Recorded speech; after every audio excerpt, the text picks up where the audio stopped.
बिस्मिल्लाहिर्रहमानिर्रहीम। शुरू अल्लाह के पाक नाम से जो नहायत मेहरबान और रहम करने वाला है। मेरे रब की दी गई नेमतों का, रहमतों का, बरकतों का हर लम्हा हर घड़ी शुक्र अदा करके ज़िंदगी गुजारनी चाहिए। अस्सलाम वालेकुम ख़वातीन व हज़रात, हम आपको दिल की गहराइयों से वीकेंड एट होम की एक और प्रोग्रामिंग में अल्हम्दुलिल्लाह खुश आमदीद कहते हैं और इसी दुआ के साथ कि आप लोग खैर खैरियत से अपनों के साथ क्वालिटी टाइम और ज़िंदगी को भरपूर तरीके से इंजॉय कर रहे होंगे। और वीकेंड एट होम की प्रोग्रामिंग इस तरह की हम लोग सेगमेंट्स का इस तरह से अहतमाम हफ्ते के रोज़ और इतवार के रोज़ करते हैं बिलखसूस कि सैटरडे संडे की प्रोग्रामिंग दोनों दिन ऐसी हो कि कुछ ना कुछ सीखने को मिले, एंटरटेनमेंट भी हो लेकिन बामानी गुफ्तगू भी की जाए। बहुत सारी ऐसी इंस्पिरेशनल स्टोरीज़ हैं, बहुत सारी ऐसी मोटिवेशनल स्टोरीज़ हैं, बहुत सारी ऐसे तजुर्बात लोगों के होते हैं हमारे मौजूद मेहमानों के, जिनसे हमें बहुत कुछ सीखने को मिलता है। आज का दिन ख़वातीन व हज़रात बहुत ही अहमियत का हामिल है। आज पूरी दुनिया में ख़ुसूसी अफराद का आलमी दिन मनाया जा रहा है। हमारे माशरे का एक बहुत अहम सतून और अहम हिस्सा हमारे ख़ुसूसी अफराद हैं। ये वो हमारे ख़ुसूसी अफराद हैं कि जो अल्लाह के बहुत ख़ास इसलिए कि अल्लाह ताला ने इनको बहुत सारी और ऐसी एबिलिटीज़ के साथ, ऐसी सलाहियतों के साथ नवाजा है कि वक्त के साथ साथ इन तमाम अफराद ने ये प्रूव किया है कि किस तरीके से इन्होंने पाकिस्तान का नाम रोशन किया। और ख़वातीन ज़ात एक दौर ऐसा था कि हमारे यहाँ बदकिस्मती ये थी कि हम और ये मुझे कह लेने दीजिए बड़े माजरत के साथ कि हम हमारे घर में किसी के घर में कोई ऐसा ख़ुसूसी बच्चा पैदा होता था जिसमें किसी ना किसी डिसेबिलिटी का कोई शिकार होता था, तो उन घर वालों को बहुत अफसोस और तरस की निगाह से बदकिस्मती के साथ देखा जाता था। लेकिन वक्त के साथ साथ जैसे जैसे शऊर बेदार हुआ तब हमें इस अहमियत का अंदाज़ा हुआ कि किस तरीके से हमने अपने इन बच्चों को, इन खसूसी अफराद को वो ख़ुद एतमादी देनी है ताकि वो पाकिस्तान का नाम रोशन कर सकें और ये बता सकें और दिखा सकें कि हमारे माशरे का ये अहम सतून है। तो आज प्रोग्राम में आपकी मुलाकात प्रोग्राम के सेकंड हाफ में खसूसी अफराद के मेंटोर्स और हमारे मेंटोर डॉक्टर खालिद जमील अख्तर साहब से होगी और उनके साथ कुछ इंस्पिरेशनल स्टोरीज़। सो प्रोग्राम के सेकंड हाफ में, और मेरा इस वजह से ये गहरा ताल्लुक इस सब्जेक्ट से क्योंकि ख़वातीन ज़ात मैंने खुद मास्टर्स किया है स्पेशल एजुकेशन में, और हमारे सेकेंड ईयर में पंजाब यूनिवर्सिटी में सेकेंड ईयर में हमारा जो रिसर्च वर्क था उसमें हमें मुख्तलिफ स्कूल्स में जाना पड़ता था। एंड यकीन जाने आई से it out with a lot of heart, मैं बड़े दिल से ये बात कह रही हूँ कि मैंने इतना कुछ सीखा, उन बच्चों ने मुझे इतना कुछ सिखाया कि मुझे लगता है कि अब जाके मैं सोचती हूँ कि हम तो बड़ी बेमानी सी ज़िंदगी गुजार रहे होते हैं, लेकिन सही मानों में ज़िंदगी वो होती है कि आप दूसरे के चेहरे पे मुस्कुराहट ला सकें। सो आज प्रोग्राम के सेकंड हाफ में आपकी मुलाकात होगी ऐसी इंस्पिरेशनल स्टोरी से। प्रोग्राम में इस वक्त हम वेलकम करेंगे हमारी अपनी सादिया अरशद साहिबा को, उनको खुशामदीद कहते हैं। अस्सलाम वालेकुम। वालेकुम अस्सलाम। कैसी हैं आप? बिल्कुल ठीक, अल्हम्दुलिल्लाह, शुक्र अल्लाह का। Thank you so much and you looking lovely in black and you're looking lovely in this beautiful peach orange color. Really, thank you so much, बहुत शुक्रिया। अच्छा जी, वो भी मुस्कुरा रही हैं। कौन मुस्कुरा रहा है? किचन सेगमेंट में शेफ अनम मुस्कुरा रही हैं। अस्सलाम वालेकुम। वालेकुम अस्सलाम। कैसी हैं आप? कैसी हैं आप? मैं बिल्कुल ठीक, आप कैसी? बिल्कुल ठीक। Tiger print. हाँ टाइगर प्रिंट। ठीक है, स्टार भी मेरा वही है ना, लियो स्टार है, तो फिर ब्लैक और ऑरेंज का मिला बहुत अच्छा लग रहा है। उससे मैंने कहा चलो उसका आज कॉम्बिनेशन कर भाई, आप जो पहनती हैं बहुत अच्छा पहनती, यू कैरी इट वेल। तो अच्छा जी, क्या बनने वाला है ये बताइए? आज हम बनाएंगे अगेन वेजिटेबल, हम कोल्ड सैंडविचेस बनाएंगे, मगर मिनी सैंडविचेस बनाएंगे, और उसके साथ वाइट सॉस पास्ता बनाऊंगी, और साथ में हम बनाएंगे सॉल्टेड कैरेमल कॉफ़ी बनाएंगे हम, मगर हम आइस्ड कॉफ़ी बना रहे हैं, हम अभी ठंडी कॉफ़ी बना रहे हैं हम। अगर आप चाहें तो आप उसको वार्म में भी कन्वर्ट कर सकते हैं, टोटली ओके। बिल्कुल सही। मुझे वैसे ठंडी वाली आइस कॉफ़ी ठीक लगती है, मुझे गर्म वाली ज़्यादा, वो हॉट कॉफ़ी मेरी फेवरेट है, लेकिन आप टेस्ट डेवलप करें तो ice coffee is also very good. बिल्कुल बिल्कुल सही। आप बनाना शुरू करें। हम ज़रा सादिया से, सादिया क्या हाल है, अहवाल हैं सितारों के, क्या कह रहे हैं सितारे? जिस तरह भी कॉफ़ी की बात करी थी ना, तो मैं सोची थी कि ये सितारों के भी मूड होते हैं, जिस तरह इंसान का मूड होता है ना, वैसे ही प्लानिटरी कंडीशन आपके मूड पे बहुत ज़्यादा डिपेंड कर रही होती है। तो हम चलते हैं, आज हम प्लानिटरी कंडीशन क्या कह रही है आपकी एरीज टू पाइसेस। तो जनाब, वैसे तो ये जो मंथ अभी गुजरा है नवंबर, अब हम आगे हैं कुछ दिसंबर पे, तो मौसम ही बहुत अच्छा है और इसी तरह से प्लैनेट्स का मौसम ही बदला है। एरीज की अगर हम बात करें तो आप लोगों के लिए ट्रैवल जो है वो इस वक्त बड़ा खुशाइन साबित हो सकता है, स्पेशली दोस्त जो कि कोई अगर वैसे ही ट्रैवल करना चाह रहा है, उसके कोई जिन लोगों के कोई बिजनेस प्लान्स हैं, वर्क रिलेटेड है, आप लोगों को यहाँ पे फ़ायदा मिलने जा रहा है। जो स्टूडेंट्स हैं अगर अपनी हायर एजुकेशन के लिए जाना चाहते हैं तो उनके लिए है। पर्सनल लाइफ जो आपकी ज़ाती ज़िंदगी होती है, इज़दवाजी ज़िंदगी होती है, उसमें भी यहाँ आपके लिए बहुत अच्छे, जो लोग सिंगल हैं, अगर कोई रिलेशन, कोई शादी, कोई मंगनी, कोई इस हवाले से अगर कोई देखना चाह रहे हैं तो बहुत बेहतरीन वक्त है। अपनी कंपैटिबिलिटीज़ को चेक कराएं तो एक ही वक्त में दो लोग के जायचे बनते हैं। मैं बार बार क्लैरिटी देती रहती हूँ कि ये होता क्या है कंपैटिबिलिटीज़। तो आप लोगों के लिए बड़े अच्छे मामलात रहेंगे। यहाँ पे नेम फेम स्टेटस, तो एरीज आप लोगों के लिए ना बहुत सी चीज़ों में एक नई शुरुआत का दौर है, बहुत अच्छा और बेहतरीन वक्त है। फिर आ जाते हैं जी टॉरस, टॉरियंस आप लोगों के लिए बेहतरीन वक्त है। सिर्फ थोड़ा सा सेहत का बार बार ख्याल रखिएगा। यहाँ पे बहुत आप टॉरस वालों के लिए ना नए कॉन्ट्रैक्ट्स, बिजनेस कॉन्ट्रैक्ट जो या जो लोग करते ही कॉन्ट्रैक्ट बेसिस पे काम है, छोटे छोटे कॉन्ट्रैक्ट्स, नई चीज़ें, नए फ़ायदे आते रहेंगे। इसको यूँ भी कह लीजिए कि या अमेंडमेंट्स होती हैं, यानी कि ये कॉन्ट्रैक्ट ऐसे नहीं, ऐसे कर दो, वैसे नहीं, इस तरह की चीज़ें आप लोगों के लिए आएंगी जो कि बहुत अच्छी साबित होंगी। इनके लिए पिछले को 3-4 महीने इतने अच्छे नहीं थे, या यहाँ पे तो इसी जहनी तनाव, इस टाइप की चीज़ें बहुत ज़्यादा रही थी।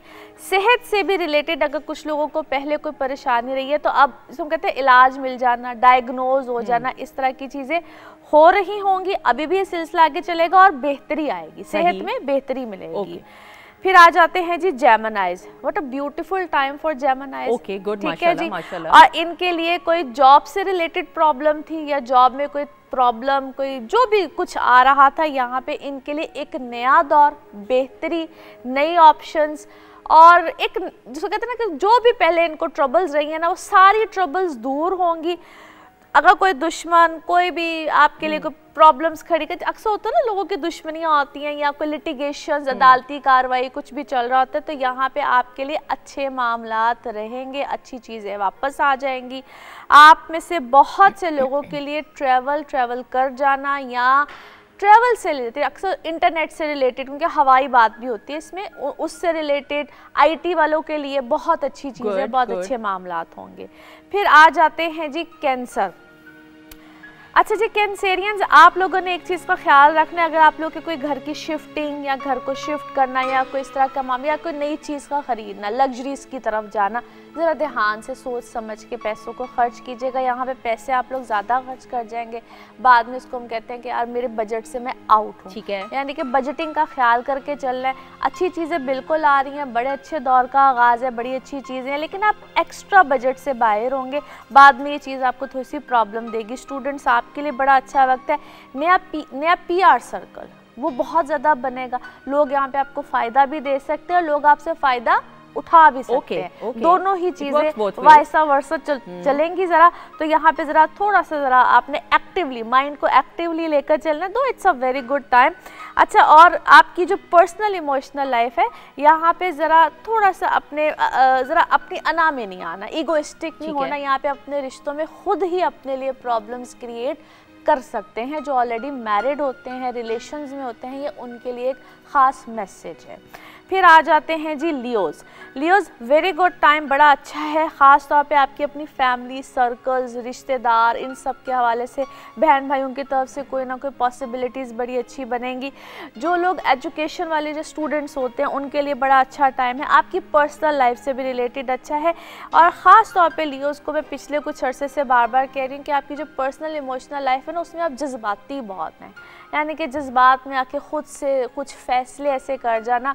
और स्पेशली वो लियोज जिनका थोड़ा सा कुछ मामला अगर ख़राब चल रहे हैं या रिलेशंस में प्रॉब्लम्स आई हुई हैं, तो मैं उनसे गुजारिश मेरी सिर्फ इतनी होती है, तो एक जनरल रीडिंग होती है, तो जहाँ पे आपको बहुत दिक्कत महसूस हो रही हो, आपसे फ़ैसले ना लिए जा रहे हों, तो फिर ज़रा अपनी पर्सनल जो आप रीडिंग होती है या सेशंस होते हैं उसकी तरफ ज़रूर जाए। एनी हाउ जी, वक्त अच्छा है, बेहतरी का है आपके लिए, आगे मामला और सिलसिले आगे अच्छे ही रहेंगे इंशाल्लाह।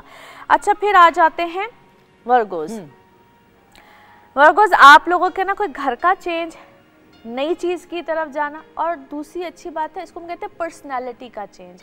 आप अपने ऊपर बहुत ज़्यादा यहाँ पे तवज्जो देंगे, अपने डाइट कॉन्शियस बहुत ज़्यादा रहेंगे और अपनी सेहत का ख्याल बहुत ज़्यादा रखेंगे। और आपको लगेगा, वो कहते हैं me time, you want me time, मेरा क्या है, अपने पर तवज्जो देना और थोड़ा सा दूसरों की तरफ शायद एक कनेक्शन आपका कि बस ठीक है परवाह नहीं करनी है। मैं ये तो नहीं कहती कोई बहुत अच्छी बात है, लेकिन sometimes yes it's a good thing as well, अपनी परवाह करनी चाहिए। बाकी जो लोग सिंगल हैं, रिश्तों का आना, रिश्तों की तरफ जाना, वो मामलात भी रहेंगे। ट्रैवल आप लोगों का भी यहाँ पे आ सकते हैं जिनके कोई जायदाद वगैरह के इश्यूज चल रहे होते हैं इनहेरिटेंस से रिलेटेड, या खुद कोई प्रॉपर्टी बाइंग सेलिंग करना चाहें, जिनका स्टॉक वगैरह का काम होता है, करेंसी का काम होता है, उन लोगों के लिए ये बेहद अच्छा टाइम है। बिल्कुल सही। मैं शेफ अनम की तरफ भी जरा बढ़ते हुए शेफ अनम को भी शामिल करेंगे। अच्छा जी, क्या बनने वाला है, मुझे जरा रेसिपी कुछ एक चीज़ की मैं आपको पहले जो है वेजिटेबल एग सैंडविचेस जो है उनकी रेसिपी दे देती हूँ। उसके लिए वेजिटेबल्स, अच्छा इसमें आप अपनी पर्सनल चॉइस की भी ले सकते हैं। आप चाहें तो इसके अंदर जैसे मैं इसमें ऐड कर रही हूँ थोड़े से क्यूकम्बर्स और टमेटोज़ के साथ एग सैंडविच बड़ा कॉम्प्लीमेंट करता है। लेकिन आप चाहें तो इसके अंदर थोड़े से कॉर्न्स और आप इसके अंदर मशरूम्स भी ऐड कर सकते हैं। आपने सिंपल इसकी बेस पहले रेडी करनी है। उसकी सॉस के लिए हम मायोनीज़ लेंगे तकरीबन 1 कप के करीब। हाफ कप इसमें क्रीम जाएगी, 2 से 3 टेबलस्पून इसके अंदर मिल्क ऐड करेंगे, सॉल्ट जाएगा, ब्लैक पेपर जाएगा, थोड़ा सा गार्लिक पाउडर जो है सिर्फ एक फ्लेवर देने के लिए वो ऐड करेंगे इसके अंदर, और थोड़े से मिक्स हर्ब्स डाल के इसकी अच्छी तरीके से एक पेस्ट रेडी कर देंगे। उसके बाद आप कोई भी वाइट ब्रेड या ब्राउन ब्रेड आप अपनी मर्ज़ी से ले सकते, क्योंकि हम मिनी सैंडविचेस बना रहे हैं तो मैं स्मॉल ब्रेड का इस्तेमाल कर रही हूँ। अदर देन आप सैंडविच ब्रेड का भी इस्तेमाल कर सकते हैं। कॉर्नर्स कट करेंगे, स्प्रेड लगाएंगे, उसके ऊपर जो वेजिटेबल्स हैं वो रखेंगे और दूसरा पीस रख देंगे। अच्छा, इस पोजीशन में कोल्ड सैंडविच को अगर आपने हॉट सैंडविच में कन्वर्ट करना है तो आप बेशक उसको बटर कर थोड़ी देर जो है अवन में उसको बेक कर लें, मैं इसी तरफ या एयर फ्रायर कर लें। तो ये दोनों ऑप्शन जो है आपके पास अवेलेबल। मैं बिल्कुल इसी तरफ आ रही थी कि अवन में बेक करेंगे तो वो जो थोड़ी सी ब्रेड की कच्ची फीलिंग, कच्चा तो खैर ब्रेड नहीं होती लेकिन एक जरा मजे का फ्लेवर आ जाएगा, क्रिस्प आ जाता है, पिज्जा की तरह का एक क्रिस्प आ जाता है, पिज्जा की छोटी बहन या कजन बन जाएगा, है ना? हाँ जी। बड़े मजे के भी लगते हैं ना, बहुत मजे के लगते हैं। ऊपर अगर आप चीज वगैरह भी, शिमला मिर्च भी डालते हो तो ऐड ऑन। अच्छा जी, आप बनाएं फिर फाइनल प्रेजेंटेशन की तरफ जी। अच्छा जी, अब हम आ जाते हैं लिब्रास की तरफ।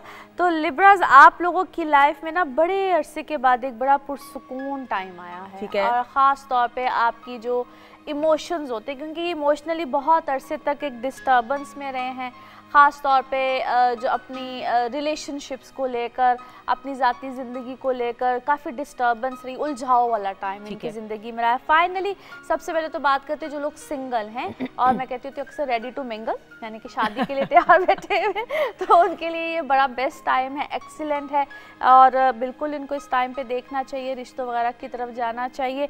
एक तो उनके लिए बहुत अच्छा, और जो लोग डिस्टर्बेंस में थे इससे पहले उनके लिए भी अल्हम्दुलिल्लाह बड़े अरसे के बाद एक बड़ा सुकून टाइम आया है, एक सुकून वाला वक्त है। बाकी आ जाते हैं आपके कुछ कारोबारी शख्सियात जो भी होते हैं या जो वर्क रिलेटेड लोग होते हैं, उनके लिए भी अच्छा है।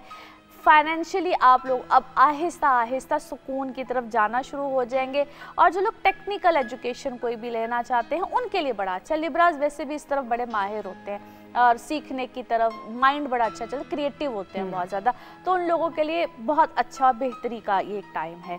फिर आ जाते हैं जी स्कॉर्पियोज ब्यूटीफुल टाइम है आपके लिए, खास तौर पे इस वक्त से मैं तो कहूँगी स्कॉर्पियोज आप लोगों ने खुद फायदा उठाना है। ये है फेम, नेम, स्टेटस का टाइम है माशाल्लाह। और जो आप जिस भी जगह पे आप होंगे ना, आपको मैं कहूँगी आप अगर किसी कंपनी में एम्प्लॉय भी हैं तो इसको कहते हैं शाबाशी मिलने का वक्त होता है। ये इतना अच्छा वक्त है आप लोगों के लिए। सो अपने कैरियर में आप अपग्रेड होंगे, बेहतरी की तरफ जाएंगे। अब मैं तो यूँ कहती हूँ कि ये पॉलिटिशियंस के लिए भी बड़ा अच्छा वक्त होता है, हर लिहाज से बड़ा अच्छा वक्त होता है, हर किसी के लिए बड़ा अच्छा वक्त। तो Scorpios after such a long time आप लोगों के ऊपर बड़ा अच्छा वक्त है। आपको याद होगा मैंने नवंबर में कहा था कि नवंबर के बाद एक बड़ा अच्छा टाइम स्टार्ट हुआ है, तकरीबन सबके लिए है। तो स्कॉर्पियोज बिल्कुल आप लोगों के लिए भी ये वैसे ही एक वक्त आया है, और आप अपनी सेल्फ स्टीम को बस ज़रा थोड़ा सा नीचे रखना, क्योंकि वर्गो ये जो स्कॉर्पियोज है ना, ये एकदम से बहुत ज़्यादा वो हो जाते हैं गुस्से में, और गुस्से में आना बहुत ज़्यादा, और जहाँ पे आप ये वाले फैसले कर लेंगे ना अपने आप को अना में आके, ईगो में आके, तो यहाँ पे उतना ही जवाल है। सो इसलिए मैंने कहा कि ये बहुत अच्छा टाइम है, और आप पे बहुत डिपेंड करता है कि आप इसको कितने अच्छे तरीके से कैरी करके अल्लाह खैर करे। ठीक है। अच्छा जी, फिर आ जाते हैं जी सजिटेरियंस आप लोगों के लिए अच्छा है। सिर्फ उन लोगों के लिए थोड़ा सा प्रॉब्लम तो मैं नहीं कह सकती, लेकिन ख्याल रखना है जिनके कोई खुदा नखास्ता अदालती मामला चल रहे हैं, या अगर आप लोग कोई बहुत ट्रबलसम टाइम पीरियड से चल रहे हैं, इसको हम कहते हैं कि आपके जो दुश्मन होते हैं ना, जो अनसीन होते हैं, वो खामखा सामने आते हैं, पेपर वर्क, डॉक्यूमेंटेशन, उससे रिलेटेड आपको कोई इशू यानी कि पुराने कोई मामला बाहर निकल के आ जाते जो आपने कभी सोचा नहीं होता, इस टाइप के इशू जिन लोगों से आप एक्सपेक्ट नहीं कर रहे होते, वो लोग आपके सामने आके खड़े हो जाते हैं और अपने ही यानी कि आपके सामने यहाँ पे बहुत से राज खुल सकते हैं। So you guys need to be little alert. आप लोगों को ख़ास तौर पे ये बात कहूँगी। बाकी अल्हम्दुलिल्लाह चीज़ें ठीक है। यहाँ पे आपने चीज़ों को या लोगों को मैनेज करना है। मैं हमेशा एक बात करती होती हूँ, एज NLP ट्रेनर भी मैं बात करती हूँ कि आपने कुछ सूरत हालों को ना या कुछ सिचुएशंस को बेसिकली मैनेज करना होता है। उसको मैनेज करेंगे तो थिंग्स विल बी फाइन। बिल्कुल सही। अच्छा जी, फिर आ जाते हैं कैप्रिकॉन्स। कैप्रिकॉन्स बिल्कुल आप लोगों के लिए बड़ा अच्छा, बेहतर, बल्कि यहाँ पे आपकी हो सकता है नई कमिटमेंट्स, नई चीज़ें, नई सूरत हाल, और यहाँ तक कि इसको हम कहते हैं आला, जिससे मैंने बोला ओहदे मिलना, बेहतरी आना, सिचुएशंस अच्छी होना, और आपके घर में जो बड़े होते हैं उनकी तरफ से आपको अगर कोई जिस तरह कोई आपके इनहेरिटेंस रिलेटेड इश्यूज है तो वो आपके फेवर में आएंगे। वेरी गुड, माशाल्लाह माशाल्लाह। घर में बड़ों की तरफ से कोई चीज़ मिल सकती है, कुछ भी हो सकता है। और इसी तरह से जिस इदारे में आप या किसी भी इंस्टीट्यूट में आप काम कर रहे होते तो वहाँ पे जो आपके बॉसेस होते हैं उनकी तरफ से कोई फेवर्स आती है। फिर आ जाते हैं जी इक्वेरियस। फाइनली इक्वेरियस, आप एक बहुत बड़े बर्डन वाले टाइम पीरियड से बाहर निकले। आपके अब होंगे थोड़े से एक्सपेंस कम होंगे, और आप लोगों की लाइफ में एक रिवील होती है बहुत सी चीज़ें जो आपके सामने आई हुई थी। लोग आपकी ज़िंदगी से बहुत ज़्यादा छुट्टे होंगे, कम हुए होंगे, दोस्तों का एक सर्कल कम हुआ होगा, फैमिली का सर्कल कम हुआ होगा। मैं समझती हूँ वो भी एक साइन ऑफ रिलीफ ही होता है, जहाँ पे आपको पता चलता है who is right and who is wrong. बिल्कुल सही। तो ये आपकी लाइफ में वो सर्कल फाइनली ख़त्म हो गया। वो एक होता है ना बॉर्डर या बाउंड्री लाइन आप ऑलरेडी खींच चुके हुए हैं। तो अब मेंटली बेसिकली अब आप इजी हुए हैं। काफ़ी देर तक आप पिछले कुछ 3-4 महीने से कश्मकश में थे कि किससे मिलना है, क्या नहीं मिलना, क्या नहीं। जल्दी से अच्छा जी, उसके बाद आ जाते हैं जी पाइसेस। हमारा लास्ट ज़ोडिक साइन है पाइसेस। आप लोगों के लिए भी इट्स अ ब्यूटीफुल टाइम, और आप लोगों के लिए ना बहुत सी नई चीज़ें, बहुत सा नया सर्कल स्टार्ट होगा, चाहे वो आपके काम से रिलेटेड हो, स्टूडेंट्स हैं तो उनकी एजुकेशन से रिलेटेड होगा, और जिनके नए रिश्ते यानी कि जो शादी, रिलेशन, इन सब चीज़ों की तरफ जाना चाहते हैं उनके लिए भी नए मामलात होंगे। So it's a good time, beautiful time. सिर्फ सोच समझ के फैसले कीजिएगा। यहाँ तक कि आप में से बहुत से लोगों की जगह का शिफ्ट, मुल्क का शिफ्ट, शहर का शिफ्ट, इस टाइप की चीज़ें होंगी। सिर्फ आपने अपने फाइनेंसिस को थोड़ा सा सोच समझ के रखा। बिल्कुल सही। इसी के साथ आपका शुक्रिया अदा करते हुए, क्योंकि ये मुझे मालूम है कि आप भी इंतज़ार कर रही हैं, हम सब फ़ैन हैं। ख़वातीन औज़ात मौसीकी की दुनिया का एक ऐसा बड़ा नाम कि अपने वालिद साहब की लेगेसी को आगे लेकर बढ़ते हुए फोक मौसीकी, फ्यूजन की बात करें, he has done it all. He is blessed. Nadeem Abbas is one of those blessed singers के हर एक गाना इनका सुपर डुपर हिट होता है। और आज हमने सोचा कि पाकिस्तान टेलीविज़न नेटवर्क की फैमिली का हिस्सा है, तो वीकेंड एट होम के लिए ख़ास तौर पे वक्त तशरीफ़ लेके आए हैं और वक्त निकाल के आए हैं। तो जल्दी से बहुत सारी क्लैप में नदीम अब्बास।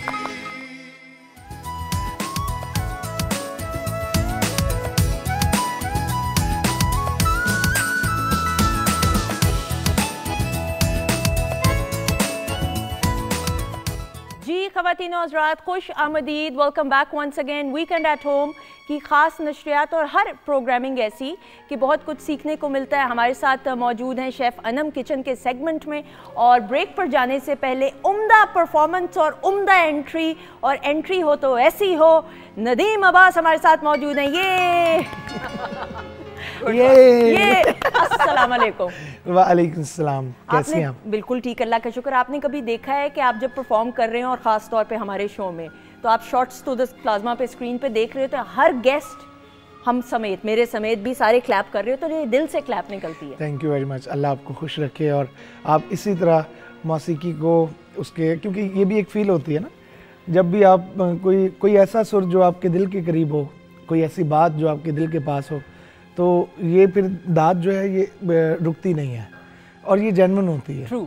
ये कभी आप ज़बरदस्ती नहीं दे सकते। नहीं, बिल्कुल बिल्कुल। तो माशाल्लाह आप दुआएं समेटने वाले। Thank you very much. अच्छा जी, और ब्रेक के बाद आपकी अपनी डॉक्टर फरजीन मलिक साहिबा इन्होंने ज्वाइन किया। अस्सलाम वालेकुम। वालेकुम अस्सलाम। क्या हाल चाल है? कैसी लगी इनकी परफॉर्मेंस? बहुत ही आला, मतलब एक को पूछन दी गल है ना? हाँ, ट्रू। तो इतनी अच्छी performance, I mean the whole of Pakistan and people outside Pakistan they love him, so that goes without saying. ऐसी तो नहीं कोई मोहब्बत करता ना यार। बिल्कुल, लेकिन आपसे भी मोहब्बत इतनी ऑडियंस की। मेरे से तो सारों की बड़ी क्योंकि इतने मुफीद मशवरे आप देती हैं। और ख़वातीन ज़ात, आज का जो टॉपिक है एक ऐसा टॉपिक, बहुत सारे लोगों के हमें मैसेजेस भी आए, ईमेल्स भी मौसूल हुई, और मुझे कुछ भी लोगों ने पर्सनली भी कहा, डॉक्टर साहब आप BPH जी पहले तो इसके बारे में बताते हुए कि BPH है क्या, और फिर इसके सिम्टम्स के बारे में बात करेंगे। अच्छा, अक्सर हम सुंदर जब बात करते हैं, we talk about female hormones and we talk about the fact कि वो उल्टे सीधे हो जाएं तो कितनी प्रॉब्लम्स होती हैं। हमने बहुत सारे गायनेकोलॉजिस्ट को, बहुत सारे मेटाबॉलिक जो एक्सपर्ट्स हैं उनको बुलाया है। But BPH means benign prostatic hypertrophy, which means के इट इज़ अबाउट मेन, के जो मर्द हजरात होते हैं उनका जो ब्लैडर, जो मसाना होता है जिधर से पेशाब खारिज होता है, वो उसके नीचे एक छोटा सा ग्लैंड होता है और उसको हम बोलते हैं प्रोस्टेट। और वो ग्लैंड अगर बढ़ना शुरू हो जाए तो जो यूरिन की नाली है वो सारी तंग हो जाती है, और ये बहुत बड़ा प्रॉब्लम आगे जाके हो जाता है, जिसकी कॉम्प्लिकेशंस में ब्लैडर स्टोन्स यानी कि मसाने की पथरी, किडनी स्टोन्स और किडनी फेलियर भी होता है। बिल्कुल सही डॉक्टर साहब, प्रोस्टेट कैंसर भी होता है। बिल्कुल, वो प्रोस्टेट कैंसर भी होता है, लेकिन जो हम आज बात कर रहे हैं, हम आज कर रहे हैं बिनाइन प्रोस्टेटिक हाइपरट्रॉफी, यानी कि प्रोस्टेट का जो गैर नुकसानदेह बढ़ जाना। और ये बड़ी उम्र में जाके होता है या ये मर्द हज़रात? Okay, again so I would like to tell you कि जैसे कि हमारे जो डाइट है उसके अंदर जब से प्रिजर्वेटिव्स और GMOs और ये सारी चीज़ें बढ़ रही हैं, तब से एक एज थी ऑफ 50 से अब हम सोचते थे कि प्रोस्टेटिक हाइपरट्रॉफी होगी, लेकिन अब ये एज बहुत पीछे आ रही है, and even middle aged men जो है they are suffering from it. तो इसलिए हमें अपनी डाइट को सही करना है सबसे पहले तो, और दूसरा ये है कि अपनी जेनेटिक्स को देखते हुए, क्योंकि ये मतलब जीन्स यानी कि मौरूसियत से भी जो जेनेटिकली ट्रांसफर हो सकता है। हाँ, जेनेटिकली भी हो सकता है, जैसे BP हो जाता है या शुगर या ये भी। एग्जैक्टली लेकिन सुंदर से तमाम जेनेटिक्स को एक पार्ट है जिंदगी का, लेकिन आई वुड से वो 30% है, बाकी आपकी लाइफस्टाइल पे डिपेंड करता है। बिल्कुल सही। अच्छा नदीम, मैं आपसे भी एक सवाल करते हुए, गो के इतना आसान नहीं होगा इस सवाल का जवाब देना। आपके वालिद साहब के साथ, एक हर किसी का ने माँ बाप के साथ, लेकिन आपका तो फिर वालिद साहब के साथ एक बहुत ही ख़ास स्पेशल बॉन्ड हम सब जानते हैं। 3 साल हुए हैं उनको जी, ऑलमोस्ट तीसरा साल है, तकरीबन तीसरा साल है जुदा हुए हुए, और उनको भी हेल्थ के बहुत से इश्यूज थे, और ऑब्वियसली अच्छा उनका जो है ना, यानी लास्ट जो उनके 2 साल थे,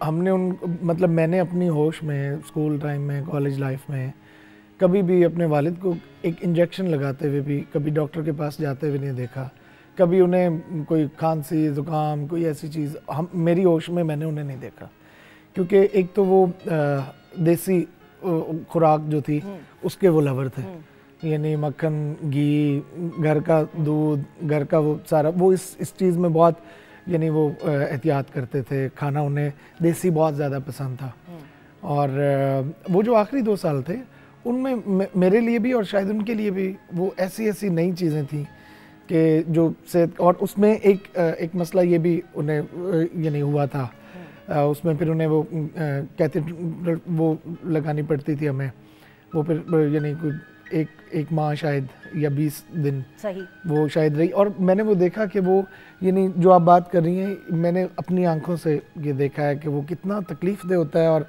कितना मुश्किल होता है उसको मैनेज करना। अल्लाह ताला सबको सेहत दे और सबका। लेकिन जैसे आप बात कर रही थी ना कि लाइफस्टाइल जो है आपका, आपके सोने उठने की रूटीन, आपके आर्टिस्ट की वैसे ज़रा मिसमैनेज सी टाइमिंग होती है।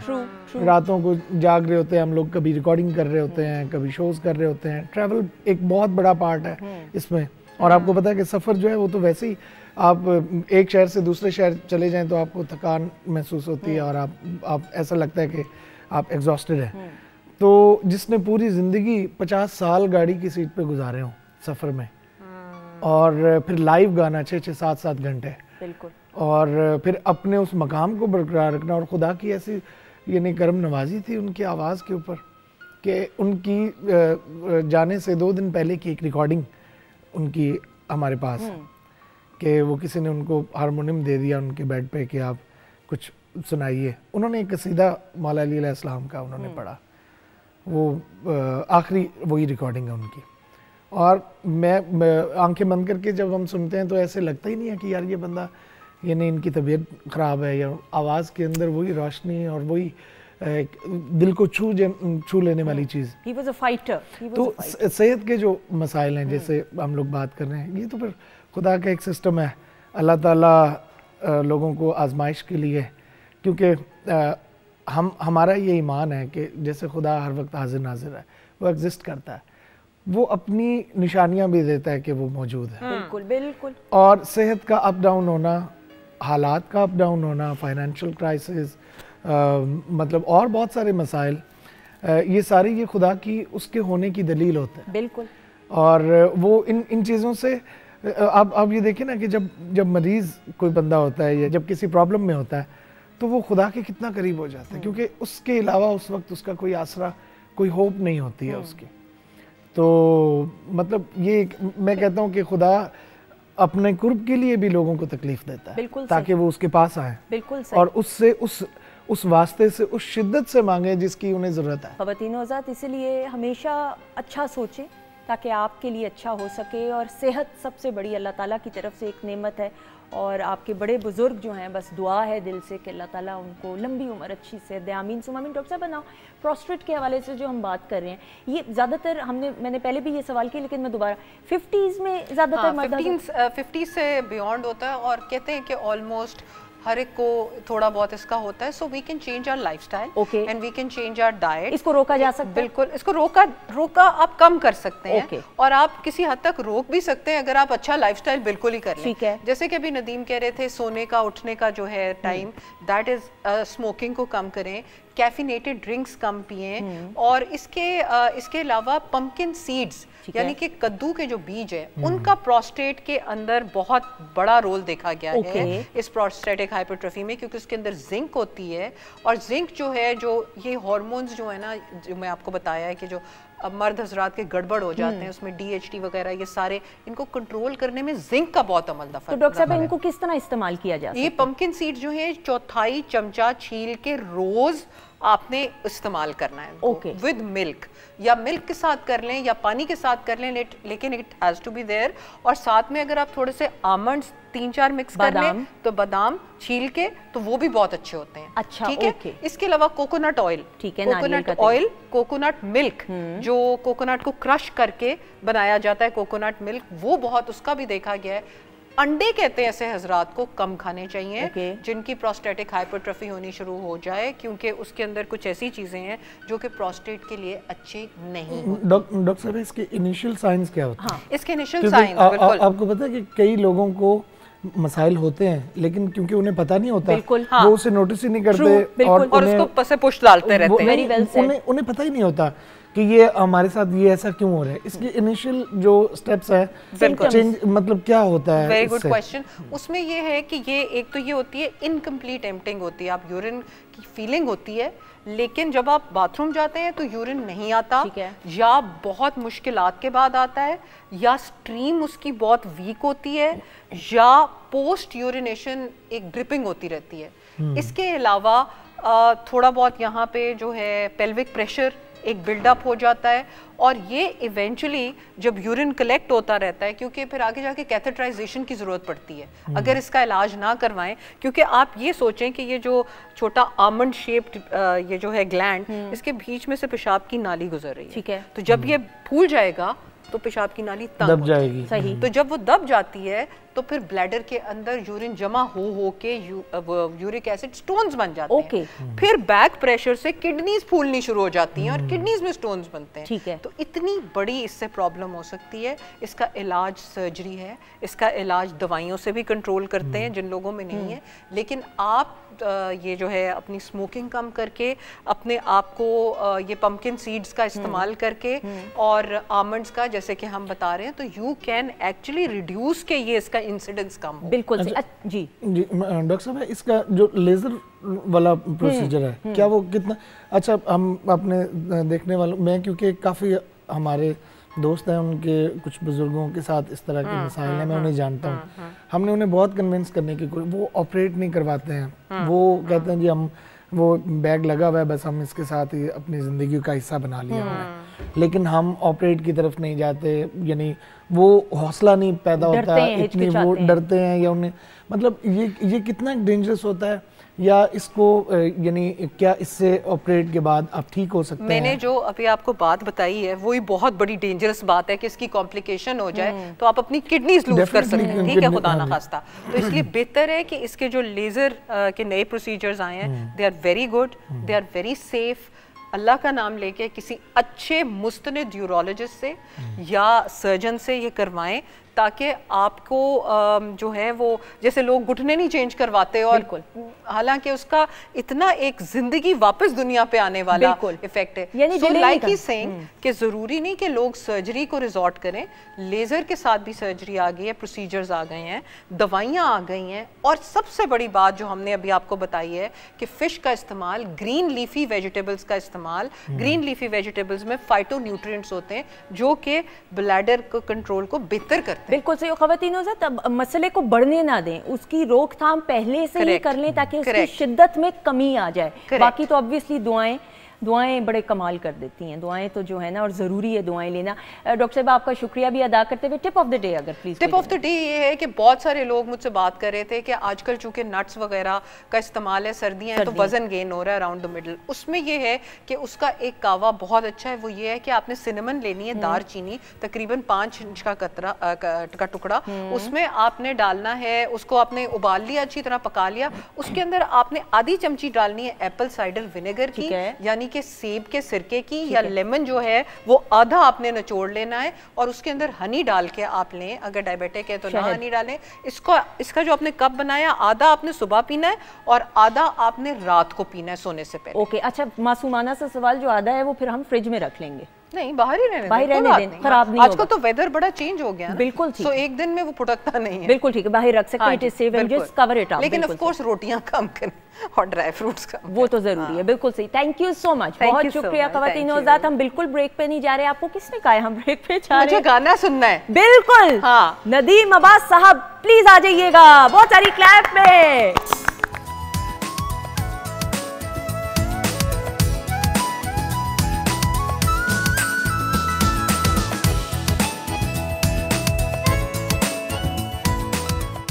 जी ख़वातीन नौज़ात, हम आपको खुश आमदीद कहते हैं वीकेंड एट होम की प्रोग्रामिंग में। ब्रेक पर जाने से पहले प्रोग्राम के आगाज़ में हमारे साथ मौजूद हैं नदीम अब्बास, और क्या उम्दा performance as always. Thank you very much, thank you. और ये थोड़ा सा बताते हुए भी इसके बारे में। जी, मैं ये सराइकी की गज़ल है जो अभी परफॉर्म की है। फ़िक्रदा सिज उभरदा है, सिज कहते हैं सूरज को, कि फ़िक्रदा सिज यानी फ़िक्र का सूरज जब निकलता है तो सोचते सोचते शाम हो जाती है, सोचेंदे शाम थी वेंदी, वाह, ख्याली विच सकून आजकल गुलेंदे शाम थी वेंदी, यानी ख्यालों में भी सुकून ढूंढते हुए शाम। और ये जिनका कलाम है वो हमारी उस पूरी बेल्ट में, बल्कि मैं तो उन्हें पाकिस्तान का फ़ख्र कहता हूँ इस लिहाज से कि सराइकी में इतना कमाल उन्होंने लिखा है।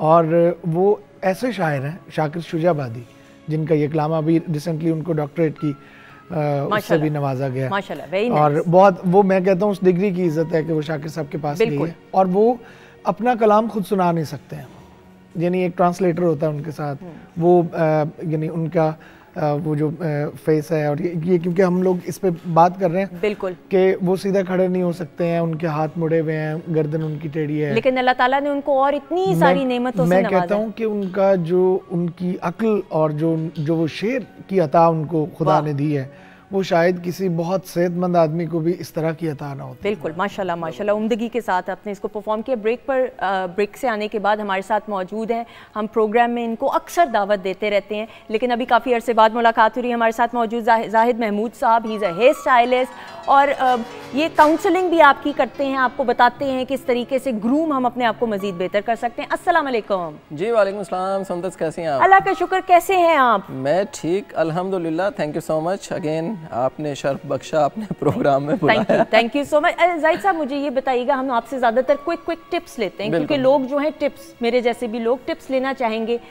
मौसम सर्दियों का आ चुका हुआ है, ये मौसम ऐसा है कि जिसमें डैंड्रफ सबसे ज़्यादा होती है, मर्द हजरातों, खवातीन, बच्चों के बाल में। डैंड्रफ का क्या इलाज है?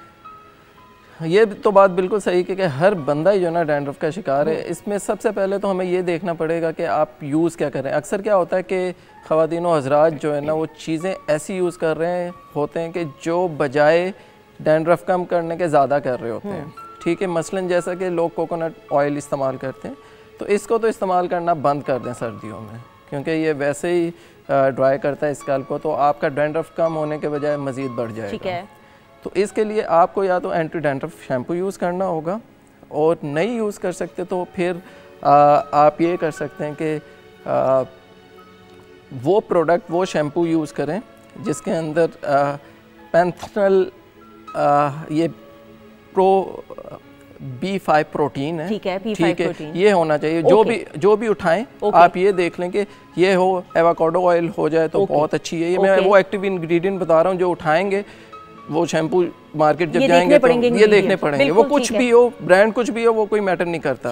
ठीक है, ये दो चीज़ें ज़रूर उठाएं जो कि बालों को मॉइस्चराइज़ करेंगे, स्कैल्प को मॉइस्चराइज़ करेंगे। अगर आप ये भी कर लें और उसके साथ थोड़ा सा एलोवेरा का इस्तेमाल करें और इसमें थोड़ा सा योगर्ट मिक्स करें, मस्टर्ड ऑयल मिक्स करें, 20 मिनट के लिए अप्लाई कर लें। फिर उस शैम्पू को जो ख़रीद के लेके आए हैं आपने, जो मैंने बताया है वो एक्टिव इंग्रेडिएंट के साथ, उसे यूज़ करेंगे।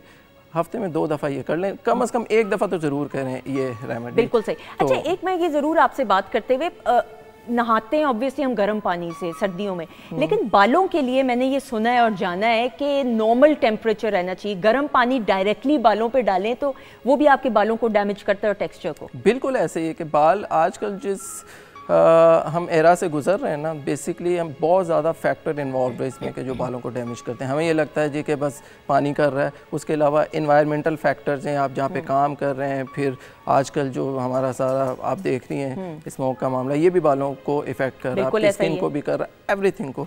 तो ये बिल्कुल सही बात है कि बालों के लिए गर्म पानी ठीक नहीं है, और लेकिन इतना ठंडा भी ना हो कि आप फ्लू हो जाए या कुछ हो जाए। तो रूम टेम्परेचर टाइप हो या नॉर्मल हो, माइल्ड टेम्परेचर, हाँ बिल्कुल हो, बॉडी पे आप जैसे मर्जी यूज़ कर लें, लेकिन जब सर्द होने की बारी आए तो उसको आप बहुत नॉर्मल कर लें और उसके साथ उसको वॉश करें।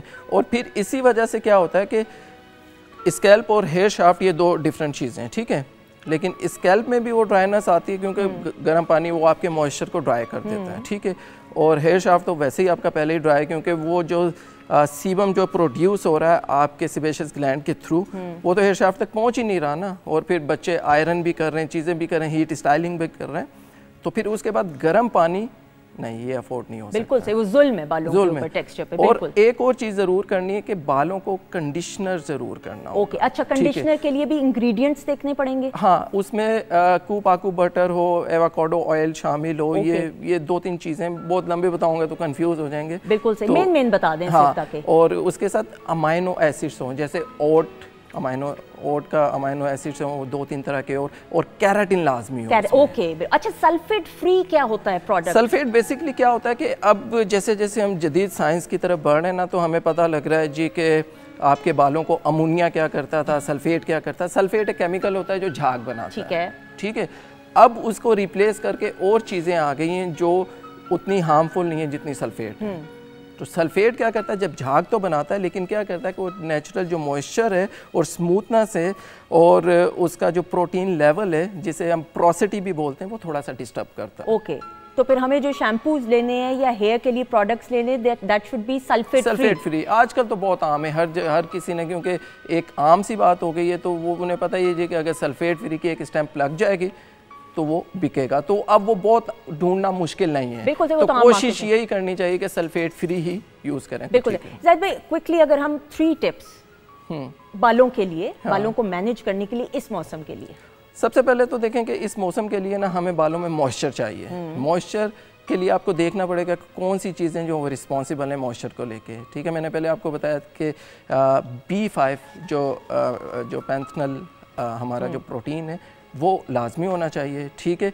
स्कैल्प को नरिश करने के लिए आप ऐसा करें कि थोड़ा सा अनियन वाटर के अंदर थोड़ा सा लेमन और वो ऐड कर लें, एक टी पैक ऐड कर लें और एक बोतल के अंदर नॉर्मल टी बैग चाय वाली पत्ती जो है बिल्कुल ठीक है, वो ऐड करें। आपने देखना है कि क्वांटिटी अगर आपने 2-3 दिनों के लिए बनाना है तो एक टी पैक काफ़ी है, अगर ज़्यादा दिनों के ज़्यादा आप बना लें और एक स्प्रे बॉटल में डालें और स्कैल्प के अंदर वो जो है ना आप उसे करें, थोड़ा सा मसाज करें। ये तो हो गया रूट्स के लिए, ताकि आपका जो स्कैल्प है वो बेहतर हो जाए, हेयर फॉल रिड्यूस हो जाए, न्यू ग्रोथ बेटर हो जाए, लेकिन इसका ताल्लुक नीचे वाले बालों से नहीं होगा, ठीक है, ये ध्यान में रखिएगा स्कैल्प के लिए। फिर उसके लिए नीचे वाले बालों में क्या करें कि मस्टर्ड ऑयल लें, एलोवेरा, फ्रेश एलोवेरा लेना आपने, ठीक है, वो भी आम हर घर में होता है, जेल निकाला, तो जेल की सूरत में हम देंगे ना, फ्रेश एलोवेरा, उसको छीला, जेल निकाला, मस्टर्ड ऑयल, दोनों को मिक्स किया और इसके अंदर थोड़ा सा ऑलिव ऑयल भी डालें, क्योंकि मौसम चेंज है तो ऑलिव की तरफ आ जाएं, ठीक है।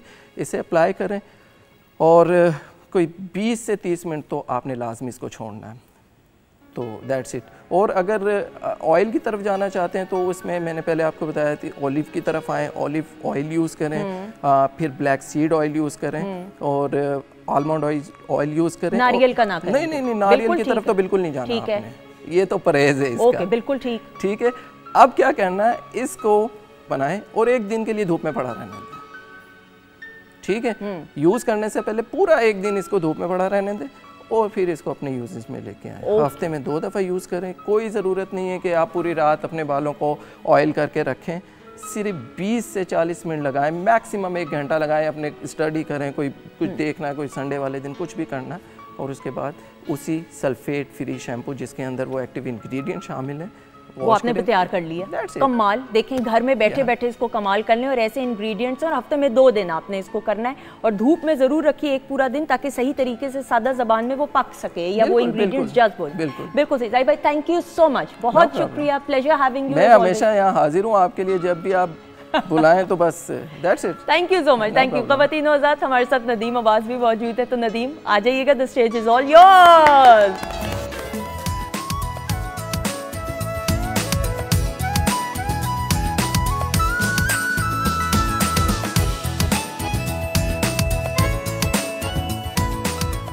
जी ख़वातीन हज़रात, हम आपको खुश आमदीद कहते हैं वीकेंड एट होम की बहुत ही खास प्रोग्रामिंग, इसलिए क्योंकि आप ब्रेक के बाद हमें ज्वाइन किया है। प्रोग्राम के आगाज़ में मैंने जिस तरह कहा ख़वातीन हज़रात, आज पूरी दुनिया में ख़ुसूसी अफराद का आलमी दिन मनाया जा रहा है। और मैं ज़रा खड़े होकर तारुफ़ कराते हुए, ख़वातीन हज़रात, एक वक्त ऐसा था कि प्रोग्राम के आगाज़ में भी मैंने कहा कि बदकिस्मती ये रही कि एक आम तासुर रहता था कि जिसके घर में कोई ख़ुसूसी फ़र्द हो या स्पेशल पर्सन हो या बच्चा ऐसा पैदा हो जाए, मैं कुछ अल्फाज इस्तेमाल नहीं करना चाहती, उन पेरेंट्स को बहुत तरस की निगाह से बदकिस्मती के साथ देखा जाता था।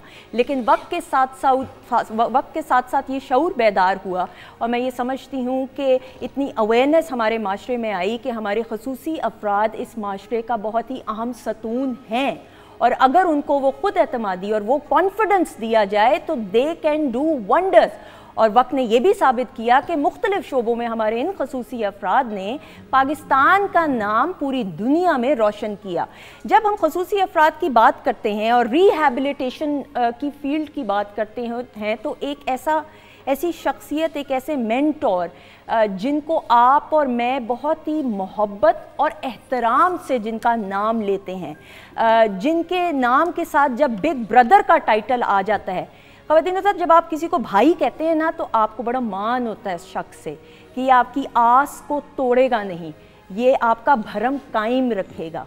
डॉक्टर खालिद जमील अख्तर एक ऐसे अल्हम्दुलिल्लाह मेंटोर, एक ऐसे लिविंग लेजेंड कि जिन्होंने खसूसी अफराद की बहाली के लिए पाकिस्तान में जो काविश की, जिसका आगाज़ किया, करते करते करते अब आप देखें कि खसूसी अफराद हर मैदान में, चाहे स्पोर्ट्स की बात करें, एजुकेशन की फील्ड की बात करें, मुख्तलिफ फील्ड्स में जिस तरीके से डॉक्टर खालिद जमील अख्तर साहब ने काम किया, उनकी कोशिशों काविशों को हम सराहते हुए, and he is not a national icon, I have to say this, and we feel a lot of pride in saying that कि he is a international icon। और रिहैबिलिटेशन की जो फील्ड है ख़वातीन और हज़रात, वो डॉक्टर खालिद जमील साहब की कंट्रीब्यूशन, उनकी काविशों, उनकी अनथक मेहनत और स्ट्रगल के बग़ैर नामुकम्मल हैं। ये एक ऐसी शख्सियत कि जो अपनी, और ये मैं सही मानों में, अपनी ज़ात की नफ़ी करके किस किस तरीके से ख़ुसूसी अफराद के चेहरों पे मुस्कुराहट लाने के लिए अपनी ज़िंदगी पूरी लगा दी। आज वी आर वेरी ऑनर्ड, हमारे साथ मौजूद हैं आपके अपने डॉक्टर खालिद जमील अख्तर साहब। अस्सलाम वालेकुम। वालेकुम अस्सलाम। Thank you very much for your kind words. मैं जितना डिज़र्व करता हूँ उनसे बहुत ज़्यादा बोल रहे हैं आप। Sir, you deserve more, you deserve more. और आपकी कोशिशें, आपकी जो स्ट्रगल प्रोसेस रहा है और आपकी अचीवमेंट्स पे एक नज़र डाल।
हमारे साथ मौजूद हैं और मेरे सामने जो मौजूद हैं, ये मेरे इनके कपड़ों की मैचिंग बड़ी खूबसूरत सी हो गई, लेकिन ये मेरे से ज़्यादा खूबसूरत हैं।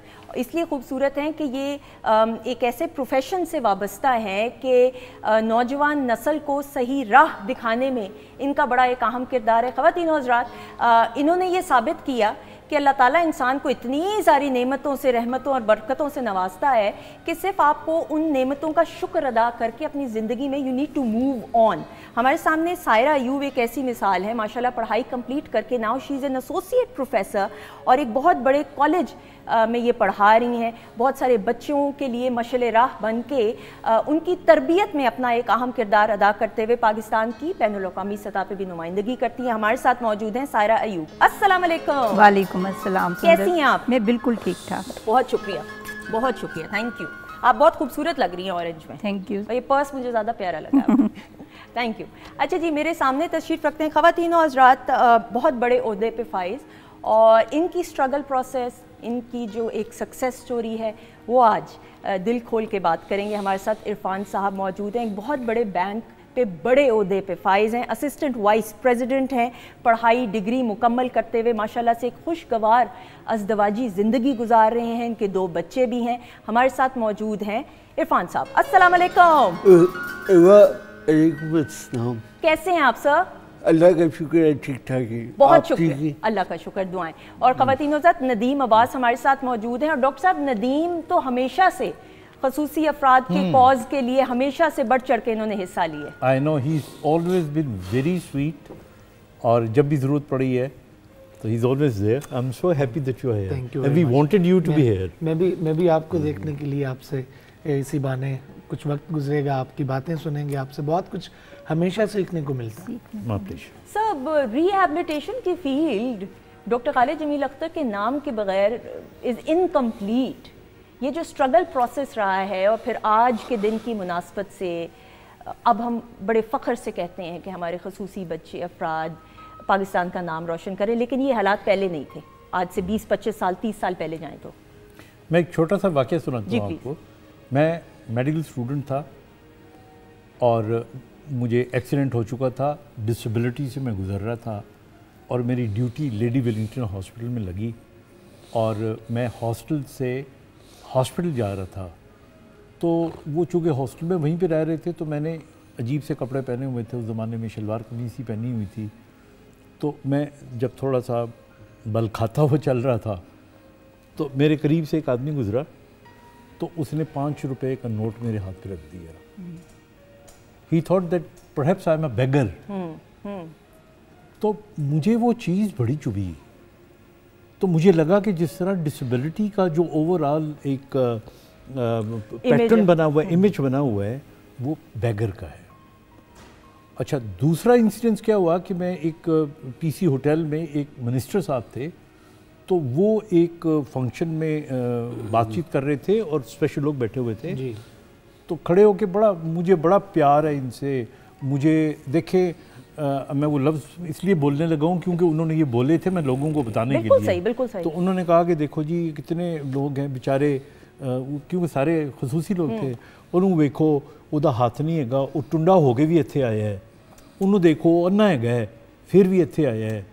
तो उसने ना 5-6 लफ्ज़ इस्तेमाल किए कि किसी को काना कह रहा था कि तो मिनिस्टर था। बिल्कुल सही। मुझसे बर्दाश्त नहीं हुआ क्योंकि मैं प्रीवियस लाइफ में जब केई में था तो मैं तो एक बहुत बड़ा एथलीट था। बिल्कुल ऐसा ही, आप तो नेशनल लेवल पे था। बिल्कुल। मैंने स्वॉर्ड ऑफ ऑनर ली हुई थी और उसके बाद मेरा एक्सीडेंट हुआ था और एक्सीडेंट के बाद ये डिसेबिलिटी, एक्सीडेंट के बाद ही बिल्कुल ठीक। तो मेरा जो फ्रेम ऑफ माइंड है वो तो बड़ा एग्रेसिव था। बिल्कुल। और मैं फिर इस हालत में किंग एडवर्ड मेडिकल कॉलेज की स्टूडेंट यूनियन का प्रेसिडेंट बना, बीइंग विद वीक लेग्स। तो मुझसे बर्दाश्त नहीं, वो मैं खड़ा हो गया। मैं कहा जी आपको कोई हक नहीं पहुंचता नाम लेने का। बिल्कुल सही। आप क्या मतलब आपका माजूरी और फलानी। मैंने कहा मुझे देख लें, मैं डॉक्टर बन चुका हूँ। तो दैट डे मैंने ये तहिया किया कि मैं ये माजूर का लफ्ज़ ख़त्म करूँगा और मैं इनके लिए खुसूसी अफराद का लफ्ज़ इस्तेमाल करूँगा। और फिर मैंने इसको प्रमोट करने के लिए टीवी पे प्रोग्राम किए, सेमिनार किए, करते करते करते जब खुसूसी अफराद का लफ्ज़ राइज हो गया तो फिर उसके बाद हमने इसको इम्प्रोवाइज़ किया। अब हम कहते हैं पर्सन्स विद डिफरेंट एबिलिटीज। वाह, ब्यूटीफुली वेल सेड। डॉक्टर साहब, मैं इरफान साहब का तारुफ मैंने तो कराया, लेकिन थोड़ा सा हम इनके जो चैलेंजेस हैं उसको आप बताते हुए फिर मैं इनसे बात करूंगी। इरफान से बड़ी पुरानी मेरी as a patient also, as a दोस्त ऑल्सो। इरफान को सेरेब्रल पॉलिसी। ठीक है। सेरेब्रल पॉलिसी का मतलब होता है कि जब आप पैदा होते हैं तो आपके ब्रेन में ऑक्सीजन कम होती है। ज़्यादातर ये वो बच्चे होते हैं जो ज़िंदगी में पीछे रह जाते हैं। ये बड़ा मेहनती था और है, और सिर्फ मेहनती नहीं है, बहुत शरारती भी है। तो ये मैं पहले भी सुना चुका हूँ कई दफ़ा। ये मेरे पास आया इसने कि मुझे टीवी पे देखता था। ठीक है। तो एक दिन आ गया मेरे पास, मुझे कहता है डॉक्टर साहब तोड़ा की फ़ायदा। मैं क्या मतलब, मैंने पता नहीं आई कॉम कर ली है या बी कॉम कर ली है, मुझे नौकरी नहीं मिल रही है। बी कॉम, हाँ, मुझे नौकरी नहीं मिल रही। तो मैंने इसको रुका देना कि वहाँ चले जाओ, वहाँ चले जाओ। एक दिन आया मेरे पास मुंह लटका के, तो मुझे कहता है डॉक्टर साहब की फ़ायदा तोड़ा नौकरी की मिलनी। मैं साइकिल ते जांदा सी तो मेरी साइकिल भी चोरी हो गई। तो मैंने कहा मैं तुम्हें नई तो नहीं लेके दे सकता, तो ये तुम कुछ पैसे लेके पुरानी ले लो। तो कहता है नहीं, पैसे नहीं लेने मैंने, मुझे आप जो है ना साइकिल भी ना लेके दें, मुझे नौकरी लेके दें। मैं जोश में आया, मैंने इसका हाथ पकड़ा, इसको गाड़ी में बिठाया, मैं straight away I went to the president Bank of Punjab. Okay okay. और जाहिर है मुझे थोड़ा बहुत तो लोग जानते ही हैं। So I went to him and I told him, I said look, ये मेरा वैसे तो दिल के बहुत करीब है लेकिन मेरा कोई रिश्तेदार तो नहीं है, बट ये इतना खुददार आदमी है तो you have to give him a job within 15 minutes. आप इरफान से पूछें, हाँ, इसको बैंक की जॉब मिल गई। ऐसे ही था ना? हाँ, अल्लाह का एहसान है आपकी। नहीं, मुझे अल्लाह ताला के एहसान के जो जॉब मिली, अल्लाह ताला के एहसान और वो तो माँ बाप की दुआएं। और फिर ऑब्वियसली इरफान साहब, असिस्टेंट वाइस प्रेसिडेंट, ये बड़ी पोस्ट है सर, मतलब इस पोस्ट तक आना और फिर शादी भी करना, माशाल्लाह आपके 2 बच्चे भी हैं, ये सफ़र कितना आसान रहा है, कितना मुश्किल? शादी का सफ़र तो थोड़ा डिफिकल्ट था, तो उसमें वैसे डॉक्टर साहब ने मेरी हेल्प नहीं की थी। हालांकि इनसे मैंने रिक्वेस्ट की थी कि नौकरी तो होगी, अब चौकरी भी होगी।